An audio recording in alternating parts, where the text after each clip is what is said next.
성경에 나사로라는 이름이 두 군데 등장을 합니다. 하나는 예수님의 비유 속에 나오는데 그것은 이 부자와 나사로 비유 여러분 아시죠? 부자가 살았고 그 문간방에 거지인 나사로가 있었는데 부자는 날마다 호화롭게 연락하면서 잔치하는 인생을 살고 거지는 떨어지는 부스러기 조각 얻어먹으면서 비참한 삶을 살았는데 몸에 헌대까지 있어서 피부병이 아주 심해서 그것을 긁고 있는 그런 모습. 그런데 두 사람이 죽잖아요. 먼저 나사로가 죽습니다. 어디로 갑니까? 낙원으로 가는 겁니다. 아브라함의 품에 천국으로 갔다는 말입니다. 그리고 나서 부자도 죽습니다. 부자는 죽어서 어디로 갑니까? 음부로 떨어집니다. 지옥으로 가는 거죠. 불꽃 속에서 고통받는 그런 장면을 예수님께서 말씀을 하세요.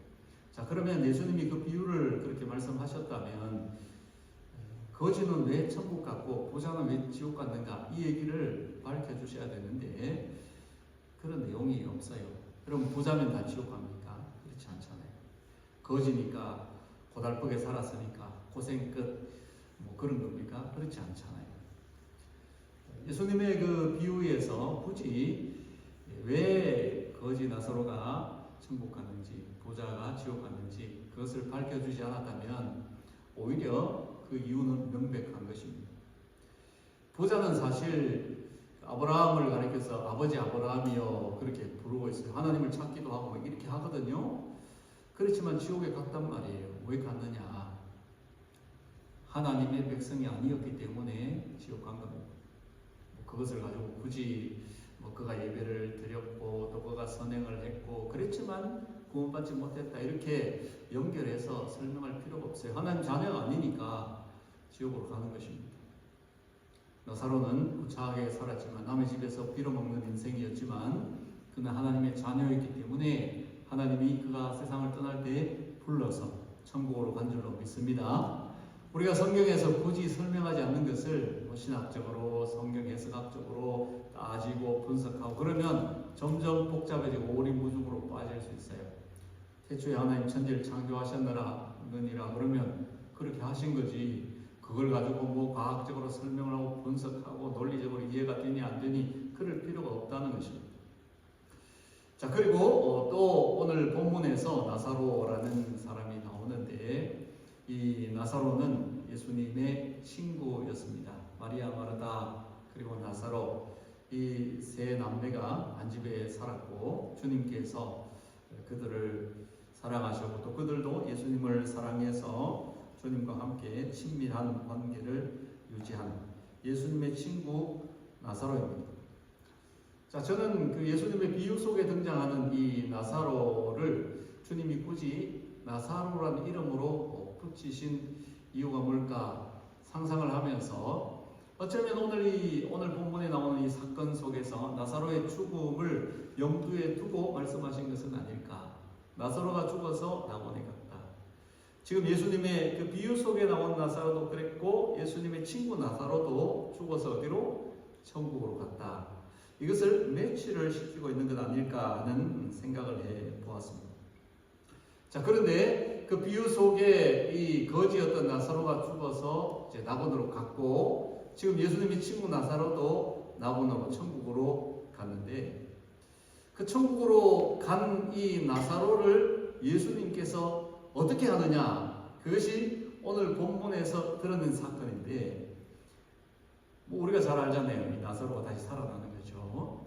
그러면서 예수님께서 이 나사로를 천국으로 간 그 나사로를 불러서 다시 살리심으로 말미암아 예수님이 어떤 분인가 하는 것을 일깨워 주는 것이 오늘 본문의 내용입니다. 예수님이 우리의 삶의 주관자가 되신다라고 말했을 때 우리는 자꾸 한계를 지읍니다. 그래서 주님께 기도하고 부탁하고 애원하면 요 정도는 들어주시지 않을까 그런 생각을 하죠. 물로 포도주를 만드신 분이니까 내 삶에 그와 같은 변화 일으키실 수 있을 거야. 어떤 병자는 다 치료하시는 분이니까 병을 고치실 수 있겠지. 바람과 파도, 풍랑 잠잠케 하셨으니까 내 삶의 이 거친 이 파고도 주님께서 해결해 주실 거야. 그 정도 생각할 수 있어요. 또 더 나아가서 예수님께서 죽은 사람을 살리셨다. 그렇지, 살리셨지. 자, 그런데 오늘 이 나사로를 살리시는 사건을 통해서 그런 사람들의 생각과 고정관념과 우리의 선입견 이런 것들을 다 깨뜨리는 그 내용이 본문에서 소개되면서 예수님이 어떤 분이신가? 우리가 믿는 예수님이 어떤 분인가? 주님께서 지금 하고자 하는 그 십자가 사건과 연결되어져서 어떤 일이 벌어질 것인가 하는 것에 대해서 사람들이 알 수 있도록 오늘 본문이 소개를 하고 있는 것입니다. 나사로의 가족은 베다니라는 동네에 살았습니다. 이 베다니는 예루살렘 남동쪽으로 있는 아주 작은 동네인데 한 2km 정도 떨어져 있는 곳입니다. 그러니까 1마일 조금 넘는 그곳에 있는 동네라는 거죠. 예수님께서는 유대 땅에서 갈릴리에서 유대로 이렇게 오가면서 3년 동안 공생의 사역을 많이 하셨거든요. 그런데 이 유대 땅 예루살렘으로 들어가는 그 길목에 이 베다니가 있으니까 주님께서 예루살렘으로 가실 때마다, 예루살렘에서 나오셔서 유대로 가실 때마다 자주 들르셨던 곳이 이 나사로의 집입니다. 이 나사로의 가정은 그렇게 유복하다고 볼 수가 없습니다. 유대인들이 가정을 말할 때 주로 아버지와 아들이 있는 가정을 문제가 없는 가정으로 그렇게 소개를 해요. 아버지가 없거나 아들이 없으면 그 집을 빈집이라고 이해를 합니다. 이 집이 비었다라는 거죠. 자, 그런데 이 집에는 아버지가 없습니다. 그냥 3남매만 있어요. 언제 부모가 세상을 떠났는지 모르겠지만 이 3남매만 있다고 하는 것은 사람들이 생각할 때 저 집은 빈집과 같은 곳이다. 그런 수직적인 관계가 깨어진 가정이라는 말입니다. 자, 그러면 이 수직적인 관계가 깨어져도 그 다음으로 그 가정을 지탱해 주는 관계를 부부라고 보는 겁니다. 아내가 있고 남편이 있는 그런 집. 그래서 이제 거기서 새로운 자녀들이 태어나고 하면 이 가정이 다시 세워지니까 그 부부가 있는 집. 자, 그런데 이 3남매의 집에는 부부도 없습니다. 수직적으로도 수평적으로도 하자가 있는 가정이었다라는 것입니다. 자, 그런데 오늘 이 성경에서 소개하고 있는 이 나사로의 가정이 그러면 저주받은 집이냐? 그렇지 않다라는 겁니다. 사람들이 볼 때는 빈집과 같고 결손 가정과 같은 3남매가 사는 집이었지만 오늘 성경이 우리에게 소개하고 있는 이 집은 복받은 집이다. 받아합시다. 복받은 집이다. 형통케 된 집이다. 소원 성취한 집이다. 왜? 예수님이 그들과 함께 계셨기 때문에, 예수님이 그들의 식구가 되어 주셨기 때문에, 예수님이 계시는 가정은 식구가 적어도 아내 남편이 없어도 부모 자식 중에 없어도 그 가정은 복된 가정이 됩니다. 왜냐하면 예수님이 그 가정의 주인 되어 주시기 때문에. 그러므로 여러분들께서 여러분 가정을 이해하고 사람들에게 소개할 때에 우리 식구는 뭐 부모님 있고 자식 있고 이렇게 식구들 눈에 보이는 그런 식구만 있다라고 할 것이 아니라 우리 집의 주인은 예수님이십니다. 받아합시다. 내 집의 주인은 예수님이시다. 맨 먼저 그것을 딱 떠올리고 소개를 하시는 게 좋아요.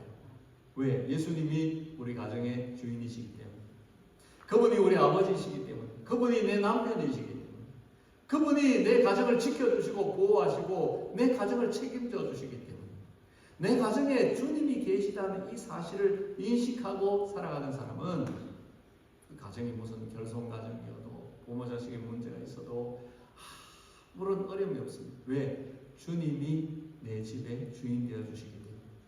이런 사실을 여러분 꼭 기억하시고 내 가정에 예수님이 계시다라는 것을 기억하며 살면 좋겠어요.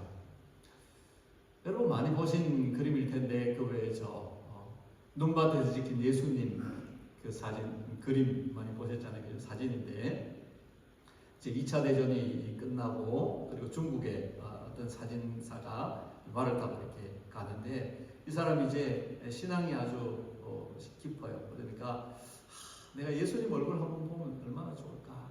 예수님 모습 한번 보고 싶다. 그러면서 또 묵상을 하면서 소원을 가지고 길을 가고 있는데 그 눈길을 가는데 하나님께서 내 말에서 내려가지고 빨리 사진을 찍어라 하는 음성을 들려주시는 겁니다. 그래서 무심코 그냥 그 눈밭에 이제 눈이 이제 녹아가고 있는데 거기를 사진을 찍었죠. 그리고는 집에 와서 현상을 내고 깜짝 놀란 것입니다. 그게 예수님의 모습이 쫙 찍힌 거예요. 그래서 그 밑에 이제 글귀가 있는데 그리스도는 이 집의 주인이시요, 그리스도는 보이지 않는 손님이시며, 그리스도는 모든 대화를 조용히 듣고 계신다. 이 글귀가 이제 쫙 있죠.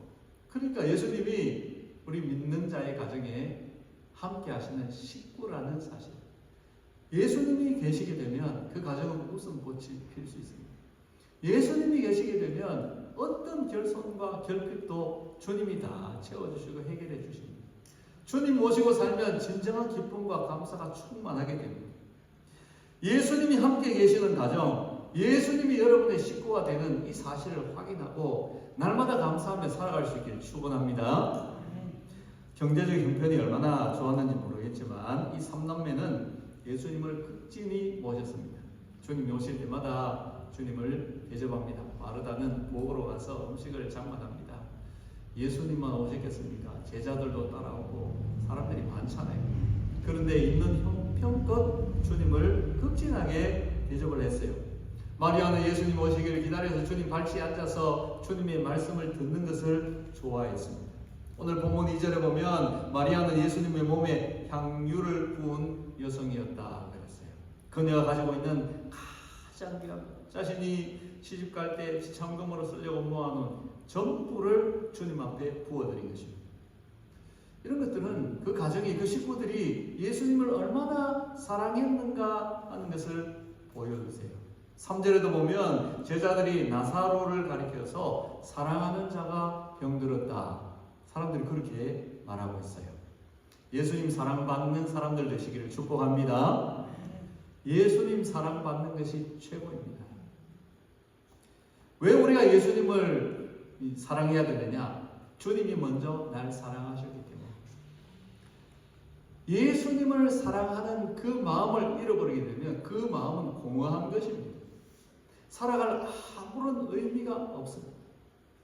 우리가 예수님께 해드릴 수 있는 최고의 정성, 최고의 예배, 최고의 삶은 무엇일까? 그것은 예수님을 사랑하는 겁니다.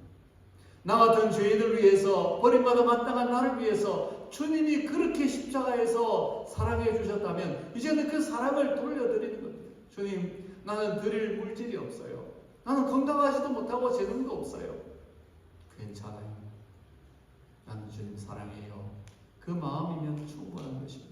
오늘 예배의 자리에 나온 여러분들도 그 마음 가지고 오신 줄로 믿습니다. 우리가 주님께 뭘 해드리는 그것이 중요한 것이 아니라 예수님을 얼마나 사랑하느냐, 이 베다니의 삼남매처럼 예수님을 사랑해서 내가 할 수 있는 정성껏 주님을 모시는 것. 주님 그것을 기뻐하세요. 드라마를 보니까 이런 게 있더라고요. 이제 이 남자 여자 둘이가 이제 친구가 됐어요. 친구가 됐는데 이 여성이 좀 키도 작고 못나고 그래 남자가 훤칠하고 잘생겼어요.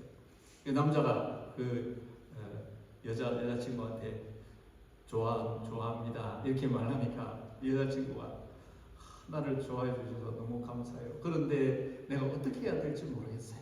이렇게 말해요. 그러니까 이 남자가 하는 말이 다른 거 다 필요 없어요. 내가 좋아하는 것처럼 나를 좋아해 주면 돼요. 이 말을 하는 거예요.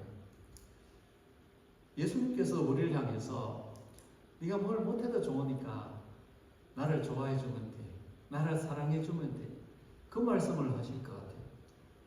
우리와 주님의 관계가 그렇게 형성될 수 있다면 이 베다니의 삼남매처럼 나사로 마리아 마르다처럼 예수님을 사랑하는 마음만 있으면 주님은 기꺼이 식구가 되어주시고 많은 무리들이 주님을 따랐지만 그 무리들 가운데 유독 이 베다니의 삼남매 집을 주님께서 내 집처럼 편안하게 드나드시면서 그렇게 식구가 되어주셨을 때 이 가정에 오늘 본문에 놀라운 사건이 일어나는 것을 볼 수 있습니다.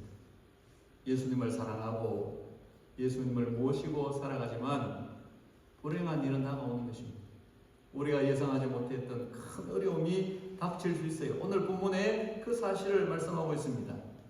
이 본문이 어떻게 시작되고 있나 한번 보십시오. 1절 말씀 우리 같이 봅시다. 1절 시작. 어떤 병자가 있으니 이는 마리아와 그 자매 마르다의 마을 베다니에 사는 나사로라. 아멘. 받아봅시다. 어떤 병자가 있으니, 이 본문이 병자가 있다고 소개를 하는데 나사로라는 것입니다. 이 나사로가 병이 들었는데 아마 병세가 심각했던 것 같아요. 예수님을 찾아야 된다. 예수님께 빨리 알려라. 예수님께 전갈이 가는 그때, 그리고는 곧 이 나사로가 세상을 떠난 것입니다. 우리에게 급작스런 위기가 닥쳐올 때 의문이 생깁니다. 예수님 분명히 나와 함께 하시는데, 주님 우리 가정의 주인이신데, 나는 주님의 말씀을 사모하고 늘 그 음성 듣기를 좋아하고 말씀을 기도로 살아가는데 왜 이런 일이 생기는 걸까? 왜 이런 고난이 나에게 닥쳐올까? 나를 피해가야 당연한 것 아닌가? 이런 생각이 들 때 있다라는 것입니다. 그러면서 내가 뭘 잘못했지? 그 마음이 들어요. 내가 하나님께 뭔 죄를 지었나? 이런 생각도 들죠. 자, 우리가 이런 마음이 드는 이유가 뭐냐? 하나님과 우리의 관계를 어떤 보상의 관계로 설정을 하기 때문에 그렇습니다. 내가 잘하면 복 주시고, 내가 못하면 하나님 벌 주시고, 내가 하나님께 잘 보이면 하나님이 좋은 것을 예비하고 계시고, 그렇지 않으면 싹 거두어 가시는, 이것은 보상의 관계입니다. 하나님과 우리의 관계가 그렇게 보상의 관계로 인식이 되면 그때부터는 자꾸 눈치 보는 신앙생활을 하게 되어 있습니다. 조금 어려운 일만 닥쳐도 가슴이 철렁 내려앉습니다. 어떻게 하면 잘 보니까 점점 긍긍하면서 신앙생활에 기쁨이 없을 수 있다는 것입니다. 그렇지 않습니다. 하나님과 우리의 관계는 보상의 관계가 아니에요. 예수님께서 십자가에서 운명하실 때 뭐라고 말씀하셨어요? 받아봅시다. 다 이루었다. 이 테텔레스타이라고 하는 이 원어로 되어 있는 다 이루었다. 이거 무슨 말이냐면 거래가 끝났다 그 말입니다. 값을 지불했다라는 것입니다. 예수님이 십자가에서 모든 죄값을 지불하고 피로서 우리를 사셨다는 말이에요. 그 속에는 모든 문제가 다 해결되었고 하나님의 축복은 이제 너에게 주어졌다, 이런 의미가 있는 것입니다. 사단에게 빼앗겼던 그 행복을 다 되찾아왔다는 것입니다. 그 영원한 생명이 너의 것이 되었다. 천국이 내 것이 된 거야. 너는 죄사함을 받았어. 이제 하나님과 원수가 아니라 하나님의 자녀가 된 거야. 하나님이 너와 함께 하시고 성령이 너와 동행하셔. 내 기도는 응답되는 거야. 이것이 테텔레스타이, 거래가 끝났다는 것입니다. 더 이상 보상 관계가 아니에요. 은혜의 관계입니다. 받아봅시다. 하나님과 나는 은혜의 관계로 맺어졌다. 하나님의 아들, 딸이 된 것입니다. 그렇기 때문에 우리가 이제 뭘 하면 되느냐? 사랑하면 돼요. 주님 사랑해요. 온 마음과 정성 다해 사랑하는 마음으로 예배드리고 감사하는 마음으로 충성하고 헌신하고 기쁘게 신앙생활하며 살아가는 겁니다. 살아가면서 실패도 성공도 기쁨도 슬픔도 다 거쳐가는 과정입니다. 지난주에 말씀드린 것처럼 우리 인생이 끝나지 않는 한 마침표는 없습니다. 다 쉼표고 이음표고 이음줄이고 하나님께서 우리를 위해서 인생이 마쳐지는 그날까지 우리를 근실하게 이끌어 가시는 과정이고, 그 모든 과정 속에는 하나님의 축복이 담겨져 있는 것입니다. 그 단계를 넘어갈 때마다, 그 고비를 지나갈 때마다 사망의 엄침한 골짜기를 통과하면은 하나님이 차려주시는 원수의 목전에 상이 펼쳐져 있습니다.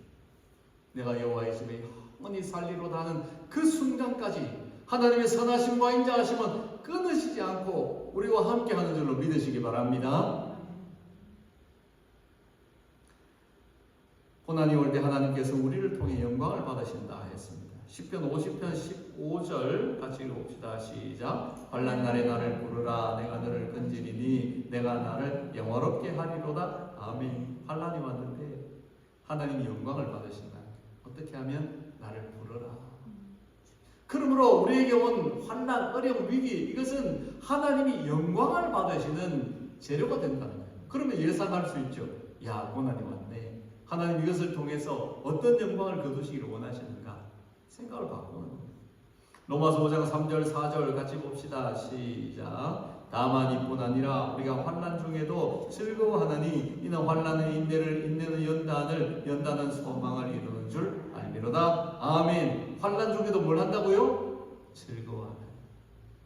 고난이 닥쳐왔는데 오히려 기뻐한다. 그래서 야고보 사도도 그렇게 말했어요. 더 많은 고난이 올 때 더 기뻐하라. 그렇게 말씀했어요. 왜? 하나님의 계획이 있기 때문에. 하나님께서 사랑하는 자에게도 병을 주십니다. 그것은 그 사람을 불행하게 하려는 것이 아니고 선한 목적이 있어요. 먼저는 회개하라는 그런 사인입니다. 우리가 몸이 약할 때, 병들었을 때 우리 자신을 돌아볼 수 있습니다. 여러분, 회개하지 않아도 되는 사람이 있습니까? 아무도 없습니다. 우리는 다 하나님 앞에 죄인인 것입니다. 용서받았지만 용서받은 죄인입니다. 그러므로 우리에게 어려움이 올 때, 육신의 질병이 올 때 우리는 하나님 앞에 회개해야 됩니다. 어떤 사람이 회개를 많이 할까요? 죄를 많이 지은 사람일까요? 나는 죄가 많으니까 회개를 열심히 해야 돼. 많이 회개해야 돼. 그렇지 않아요.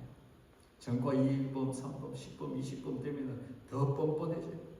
연쇄살인범들 한 얘기 뭡니까? 더 많이 못 죽여 억울하다. 인간이 어떻게 그런 말을 해요? 죄가 많다고 해서 회개를 많이 한다. 회개를 많이 한 사람은 어떤 사람이냐? 은혜를 많이 받은 사람. 은혜가 많아지게 됩니다. 나는 죄인이로습니다. 왜 그렇게 회개할 거리가 많아지는지. 그러므로 우리는 하나님 은혜를 받아야 돼요. 그러면 자신의 죄인됨을 깨닫게 되고 더 회개의 자리로 나가게 되고 더 성결하게 되어지고, 그러므로 우리에게 닥쳐오는 고난은 우리 하나님 앞에서 자신을 돌아보면 회개할 기회가 된다는 겁니다. 다음으로 겸손을 위한 것입니다. 바울이 질병 놓고 기도했을 때 내 은혜가 내게 족하다. 내가 약할 때 꼭 강함이라. 겸손하게 더 하나님 앞에 귀하게 쓰임받지 않았습니다. 그리고 우리에게 이런 질병과 같은 어려움이 있는 것은 믿음 성장을 위한 것입니다. 우리 자신을 생각해 보면 잘 알아요. 우리가 스스로 뭘 하고 스스로 막 열심히 내고 더 주님 기뻐하는 사람 되고 그렇게 되지 않아요. 코너로 몰려야지 정신을 차리는 것입니다. 그래서 어려운 위기가 닥칠 때 무릎이 그냥 저절로 꿇어지는 거죠. 그리고 하나님 앞에 도와달라고 살려달라고.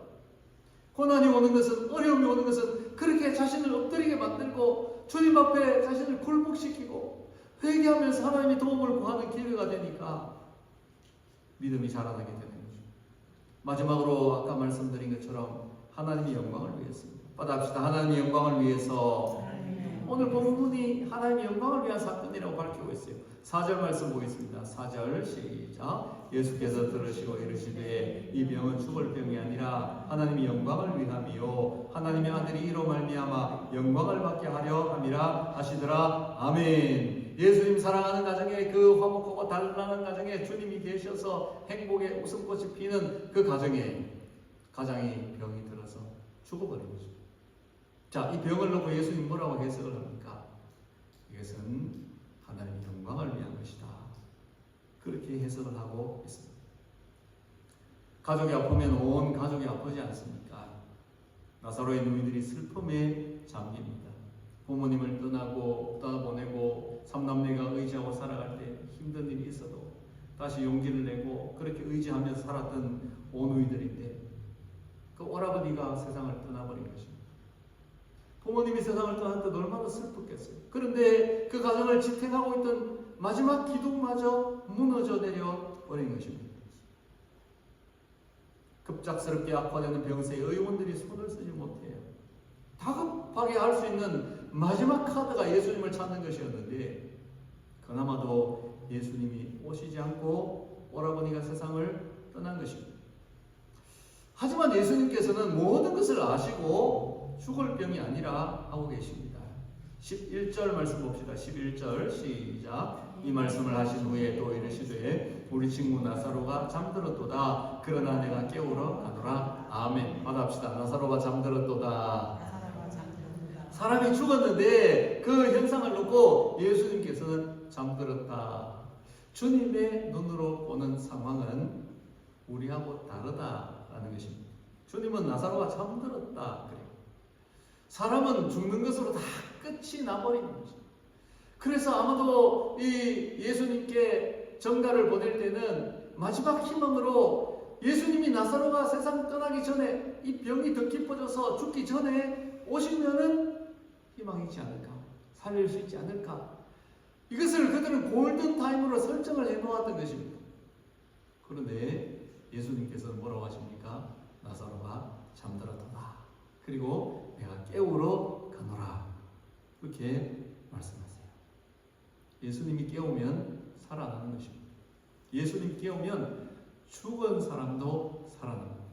예수님이 여러분을 깨워주시기를 축복합니다. 여러분 가정을 깨우시고 여러분 자녀들을 깨우시고 여러분의 삶에 시들시들해지고 생기를 잃어가는 모든 일들을 깨워주시는 은혜가 있기를 축복합니다. 상황에서는 주님이 하시는 것입니다. 내 판단대로 흘러가는 것이 아니에요. 예수님이 정확하게 보고 해석을 하는 것입니다. 나사로의 소식을 들은 주님이 지체하고 계세요. 베다니에 도착하셨을 때 나사로가 죽은 지 나흘이나 되었다 그랬어요. 무덤에 들어간 지 벌써 나흘이나 된 것입니다. 예수님이 다 아시고 주님이 말씀하신 대로 된다면, 그렇다면 우리가 기도할 이유가 없지 않을까?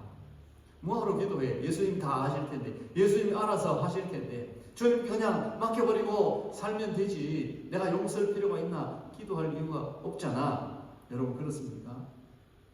아니에요. 우리가 기도해야 됩니다. 열심히 기도해야 됩니다. 매일 호흡하듯이 기도 생활을 해야 됩니다. 왜 그렇게 해야 되느냐?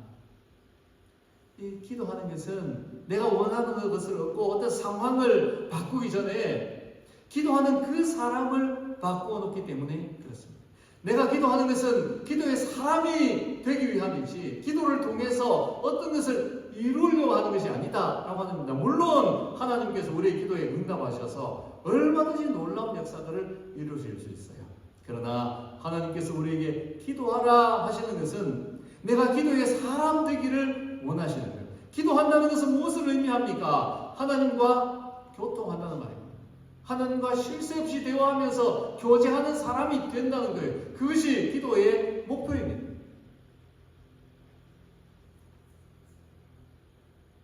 기도는 나를 바꾸기 위한 것입니다. 내 안에 있는 불신을 제거하고 세상을 바라보던 내 시선을 기도하면서 주님을 바라보게 하는 것입니다.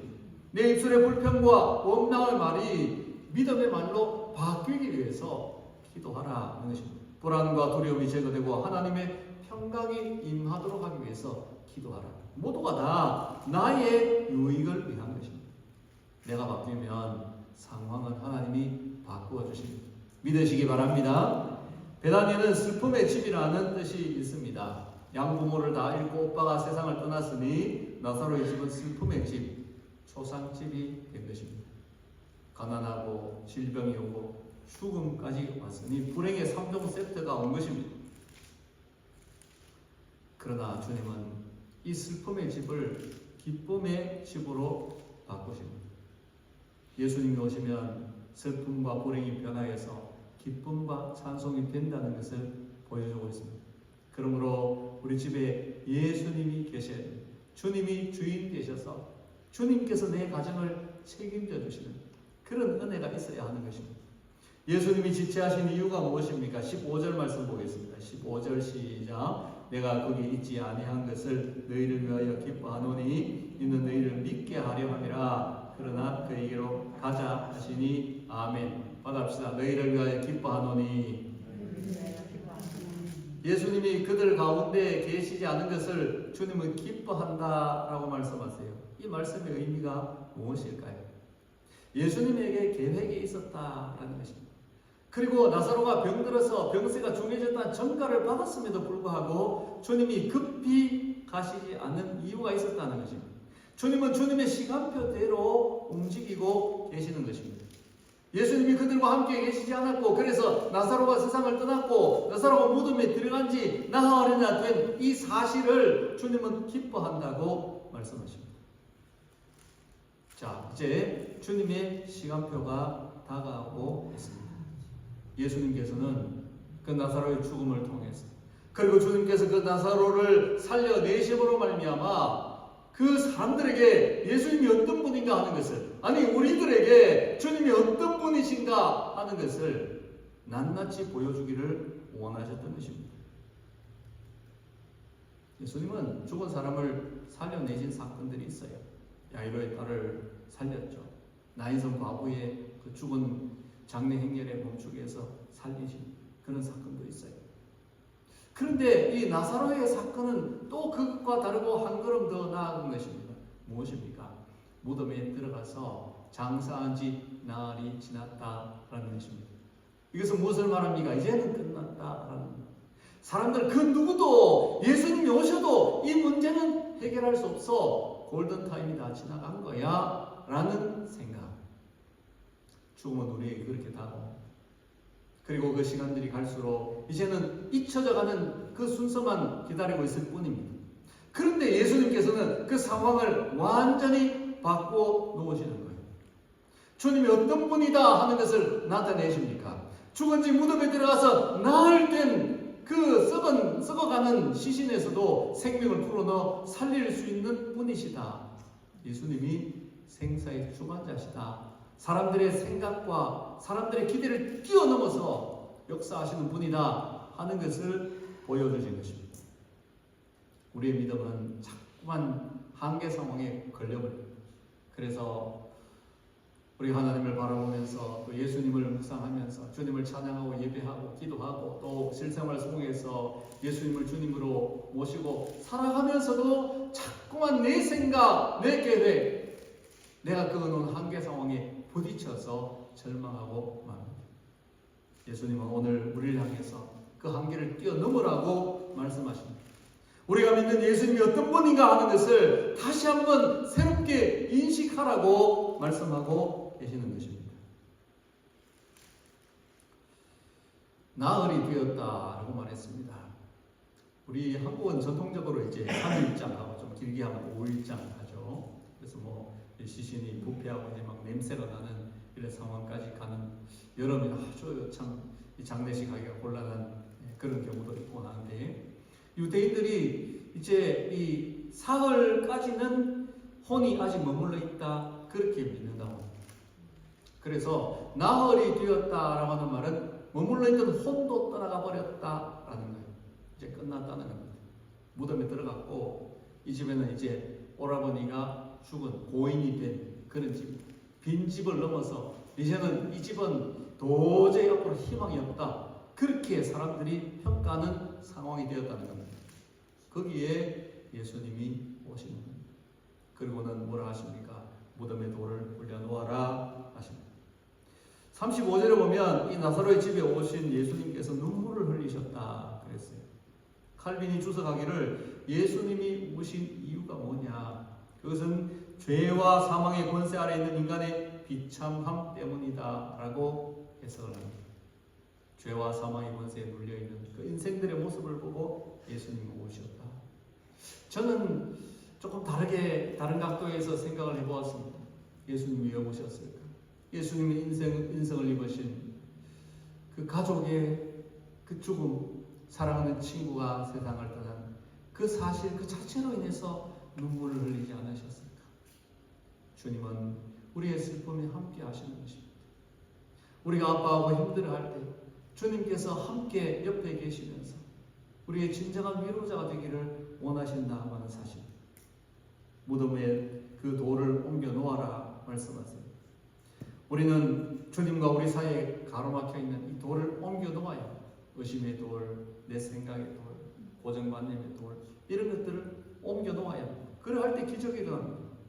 이사야 59장 1절 2절 말씀 같이 보겠습니다. 시작. 여호와의 손이 짧아 구원하지 못하심도 아니요 귀가 둔하여 듣지 못하심도 아니라 오직 너희 죄악이 너희와 너희 하나님 사이를 갈라놓았고 너희 죄가 그의 얼굴을 가리어서 너희에게서 듣지 않으시게 함이니라. 아멘. 예수님이 그 돌을 치워 놓으니까 나사로야 나오너라 부르십니다. 이것은 그 죽어있는 이제 부패되는 시신이 되어있는 그 나사로를 향해서 말씀하신 것입니다. 이런 말씀을 하실 수 있는 분이 과연 누가 있습니까? 예수님 외에는 죽어서 무덤에 들어간 그 시신을 향해서 나사로에 나오느라 할 수 있는 그런 분은 없다는 것입니다. 그래서 예수님이 어떤 분인가 하는 것을 아주 분명하게 오늘 이 말씀은 증거를 해주고 있습니다. 44절 보겠습니다. 44절 시작. 죽은 자가 수족을 배로 동이채로 나오는데 그 얼굴은 수건에 쌓였더라. 예수께서 이르시되 풀어놓아 다니게 하라 하시니라. 아멘. 수족을 그냥 이 배로 꽁꽁 동여 놓았어요. 그래서 상상을 해보세요. 어떻게 나왔을까? 이 발이 다 묶여있죠. 다리가 아마 그 강식처럼 이렇게 톡톡톡 튀어나오지 않았어요. 아까 렘브란트 그림 나왔는데 이 렘브란트가 조금 성경을 더 유심히 보았으면 이렇게 그려놓았을지도 모르겠다. 그런 생각을 했어요. 자, 그리고 나서 이 나사로가 살아납니다. 풀어놓아 다니게 하라. 그 슬픔의 집이 기쁨의 집으로 바뀌었던 것입니다. 그리고 나서 그 집에서 나온 위대한 선언이 있습니다. 25절, 26절 말씀 같이 읽어보겠습니다. 시작. 예수께서 이르시되 나는 부활이요 생명이니 나를 믿는 자는 죽어도 살겠고 무릇 살아서 나를 믿는 자는 영원히 죽지 아니하리니 이것을 내가 믿느냐. 아멘. 받합시다. 나는 생명이요 부활이니 나는 부활이요 생명이니 하는 말씀이 이 슬픔의 집에서 나왔다는 것입니다. 그 조상집에서 나온 것입니다. 우리는 절망이라고 이제 다 끝났다고 하는 거기에서 부활이요 생명이신 예수 그리스도가 선포되고 있습니다. 주 예수를 믿으라. 그리하면 너와 내 집이 구원을 받으리라 하는 말씀은 빌립보 감옥에서 나온 말씀입니다. 에스겔 골짜기 바로 뼈들이 있는 그 사망의 골짜기에서 생기의 바람이 불어서 군대가 되어진 역사가 나타나고 있습니다. 하나님은 절망을 바꾸어서 소망이 되게 하십니다. 슬픔의 집, 이 베다니의 삼남매 나사로의 집에 죽어있던 그 나사로를 살리셔서 기쁨의 집으로 바꾸어 주십니다. 우리가 이 사순절을 보내면서 예수님의 십자가를 바라보고 묵상할 때 주님은 십자가에 죽으셨지만 우리에게 생명을 주셨고 절망 가운데 있는 우리에게 소망을 주셨고 우리를 다시 살려서 하나님의 자녀가 되기 위하여서 예수님께서 희생해 주셨구나 하는 것을 생각하고 예수님을 내 마음의 중심에 모시고 내 가정의 주인으로 모시고 주님께 순종하는 삶을 살고 주님께 모든 것을 내어 맡기고 어떤 불가능도 없다라는 믿음을 가지고 예수님께 나아가고 주님을 찾게 되면 나는 부활이요 생명이니 하는 이 역사를 내 삶을 통하여서 드러내 보이시는 은혜가 있게 될 줄로 믿습니다.